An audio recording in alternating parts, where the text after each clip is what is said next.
Welcome to my channel View Latest. The topic for today's discussion is very general and most asked topic, that is types of leaves and leave rules for KVS and central government employees. So let's start with types of leaves first. There are about 16 types of leaves, which are earned leave, half pay leave, commuted leave, leave not due, maternity leave, paternity leave, study leave, extraordinary leave, casual leave, childcare leave, hospital leave, vacation department staff leave, special disability leave, child adoption leave, leave for probationers, and leave for apprentices. Let's start with earned leave first. Earned leave is earned by duty, and the credit for earned leave will be awarded at a rate of 15 days on 1st of January and 1st of July every year. It can be accumulated up to 300 days in addition to the number of days for which encashment has been allowed along with LTC. Maximum of 180 days at a time can be availed in case of earned leave.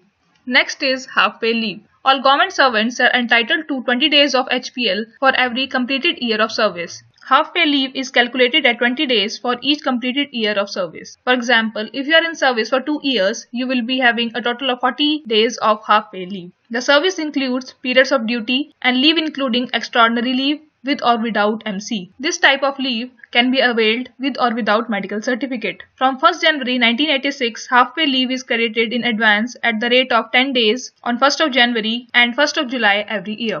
The next is commuted leave. This leave is granted on medical certificate normally. Up to a maximum of 90 days can be taken during the entire service without medical certificate, where such leave is utilized for an approved course of study certified to be in university interest. It can be taken up to a maximum of 60 days for a female employee in continuation of maternity leave without medical certificate, with less than 2 living children, and on adoption of a child less than 1 year old. A commuted leave may be granted at the request of employee even when earned leave is due on him. The next is leave not due. This leave is also granted on medical certificate normally, and leave not due is granted when there is no half pay leave at credit and the employer requests for the grant of leave not due. It is granted only on medical certificate if leave sanctioning authority is satisfied that there is a reasonable prospect of employee returning to duty on its expiry. And it may be granted without medical certificate in continuation to maternity leave, and may be granted without medical certificate to a female employee with less than 2 living children on adoption of a child less than 1 year old.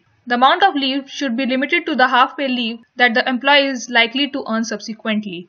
Leave not due during the entire service is limited to a maximum of 360 days, and the due will be debited against the half pay leave that the employee may earn subsequently. The next is maternity leave. The maternity leave is granted to women government employees in case of 2 situations. First is pregnancy. In this, the leave is given for 180 days and is admissible only to employees with less than 2 surviving children. The second is miscarriage or abortion. In this, a total of 45 days is given in the entire service. However, any such leave taken prior to the year 1994 will not be taken into account for this limitation. This is admissible irrespective of the number of surviving children. The maternity leave is not debited to leave account and the full pay is granted. It cannot be combined with any other leave, and it counts as a service for increment and pension. The next is paternity leave. A male employee with less than 2 surviving children may be granted paternity leave for a period of 15 days during the confinement of his wife.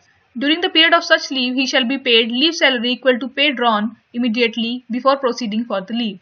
Paternity leave shall not be debited against the leave account and may be combined with any other kind of leave, as in case of maternity leave.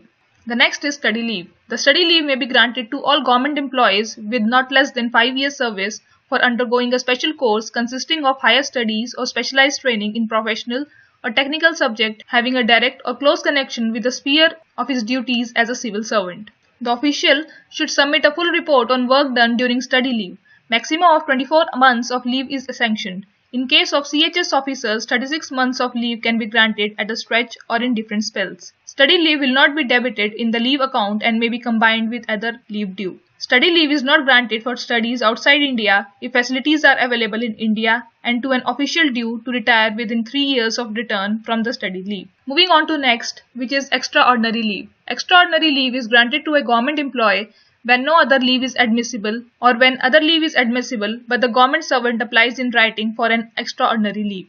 Extraordinary leave cannot be availed concurrently during the notice period when going on voluntary retirement, and EOL may also be granted to regularize periods of absence without leave retrospectively. Moving on to next, which is casual leave. In a calendar year, 8 days of casual leave is permissible. Casual leave can be combined with special casual leave or vacation, but not with any other kind of leave. And it cannot be combined with the joining time. Sundays and holidays falling during a period of casual leave are not counted as a part of casual leave. Sundays, public holidays, restricted holidays, weekly offs can be prefixed or suffixed to a casual leave.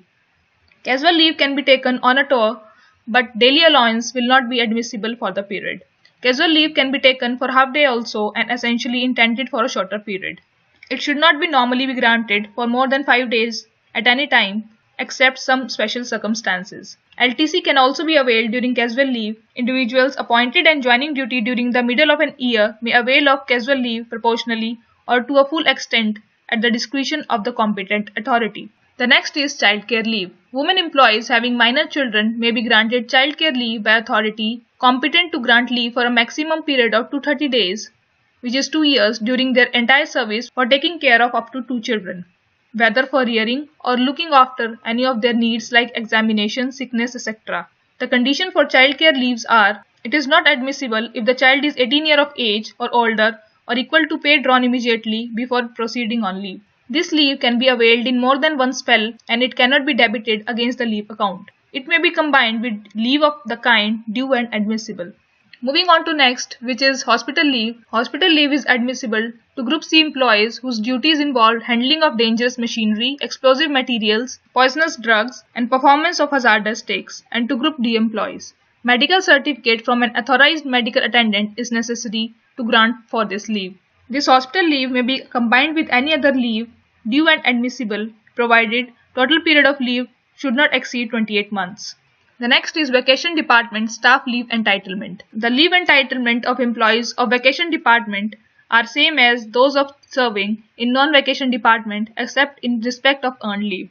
No earned leave will be admissible to a government servant of a vacation department in any year in which he avails the full vacation. The vacation can be combined with the casual leave.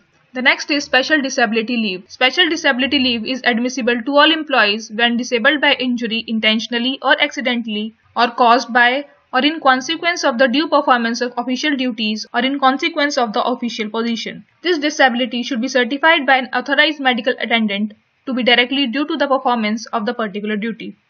Maximum of 24 months of leave can be granted, and it may be combined with any other leave. It will be counted as service for pension and will not be debited to the leave account. The next is child adoption leave. This leave is granted to female employees with fewer than 2 surviving children on valid adoption of child below the age of 1 year for a period of 135 days immediately after the date of valid adoption. The leave salary will be equal to pay drawn immediately before proceeding on leave. It may also be combined with leave of any other kind and the leave will not be debited against the leave account.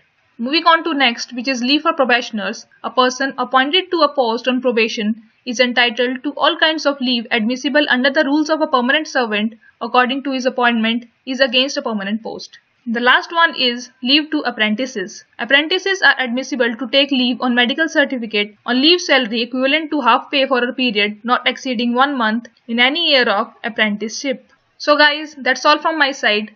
Thanks for watching the video. Please do subscribe to our channel and tell us your comments in the below section. Thank you.